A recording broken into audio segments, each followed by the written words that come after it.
خواتین ایسی ہیں کہ جو شادی شدہ ہیں وہ اپنے شوہروں سے اجازت لیں، غیر شادی شدہ ہیں تو اپنے ولی سے بس اپنے والدین سے.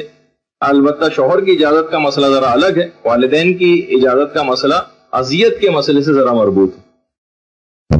بہرحال یعنی ابھی میں اس کی تھوڑی سی تفصیل میں جاؤں گا کہ اگر شوہر اجازت نہ دے رہا ہو کسی کا، یا اس کا ولی کی اجازت لڑکی کے لیے نہ مل پا رہی ہو، یا یہ کہ اس کے والدین کو اذیت پہنچ رہی ہو، تو پھر یہ سفر حرام کا سفر بن جائے گا. کچھ علماء شادی شدہ خواتین کے سلسلے میں کہتے ہیں، ابھی میں اختلاف مراجع میں اتنا نہیں جا رہا، کچھ علماء کہتے ہیں اگر شوہر کا حق ضائع ہوتا ہو تو اس کے لیے جانا حرام ہے.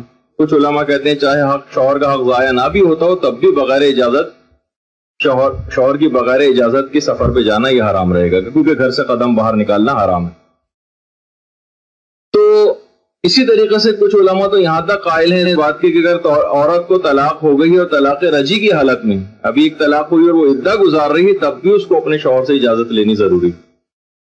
اور اگر ہاں طلاق بائن ہو گئی ہو اور اس کا عدہ گزار رہی ہو تو طلاق بائن کے عدے میں خیر شوہر کی اجازت کی ضرورت نہیں. یہ تھوڑے سے کچھ ایک آدھ مسئلے میں نے اضافی بتا دیے کہ کبھی ایسا کوئی موقع پیش آ جائے تو بار بار سفر کے احکام بتانے کا موقع نہیں ملتا ہے. اس موقع کے تحت ہی اگر کچھ ضمناً ایسے مسائل ذکر ہو جائیں تو کان میں بات پڑ جاتی. اور عدہ وفات میں تو خیر شوہر کا انتقال ہی ہو گیا، اور عدہ وفات میں اس میں اجازت کا تو مسئلہ ختم ہو گیا، لیکن اس کے بعد بھی عورت کو جو گھر سے باہر نکلنے کا مسئلہ ہے وہ ہماری فقہ میں اس طرح کا نہیں ہے جس طرح معاشرے کے اندر مشہور. عدہ وفات کے اندر اگر عورت ہو تو وہ اہم ضروری کاموں سے باہر نکل سکتی ہے اور بلا ضرورت بھی نکل سکتی ہے، البتہ کراہیت مکروہ ہی ہے، لیکن وہ حرام والا پہلو نہیں کہ عورت ایک قدم بھی گھر سے باہر نہیں نکلتی. اکثر علماء جو اس سلسلے میں خاموشی اختیار کرتے ہیں جان بوجھ کر، وہ سوچتے ہیں کہ چلو رہنے دو کچھ عرصے کے لیے اس کو اس غلط فہمی میں مبتلا کہ عورت کے لیے 40 روز تک یا 4 مہینے 10 دن تک گھر سے باہر قدم نکالنا حرام ہے. کیونکہ اگر یہ بے پردگی کی حالت میں اگر عورت ہے تو کم سے کم کچھ دن ہی اس غلط فہمی میں گھر میں رہ جائے اور بے پردہ نہ رہے، تو وہ جان بوجھ کر اس کا خاص فقہی مسئلہ ذکر بھی نہیں کرتے. لیکن کیونکہ آپ مدرسے کی طالبات ہیں لہٰذا اس لحاظ سے تو اس کا ہم نے ذکر کیا. اچھا، اس میں ایک اور چیز بھی ہے جو کہ بڑا اہل سنت معاشرے کے ساتھ رہتے رہتے ہمارے ہاں بھی اس کا کچھ کانسیپٹ آ جاتا ہے، لیکن اصل میں وہ مسئلہ نہیں. وہ ہے سفر میں عورتوں کو محرم کی کوئی شرط نہیں ہے ہماری فقہ میں.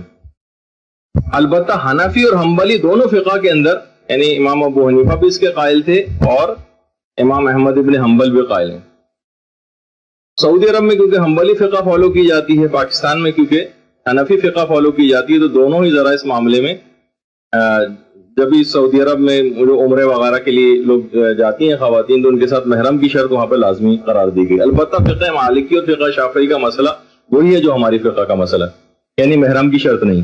البتہ یہ ضرور ہے کہ پرانے فقہا نے بھی جو اس کو محرم کی شرط قرار دی تھی وہ اس وقت تھی کہ جب سفر میں عزت و ناموز کو کوئی خطرہ لاحق ہو تو پھر کوئی نہ کوئی سفر میں محرم ساتھ ہونا چاہیے.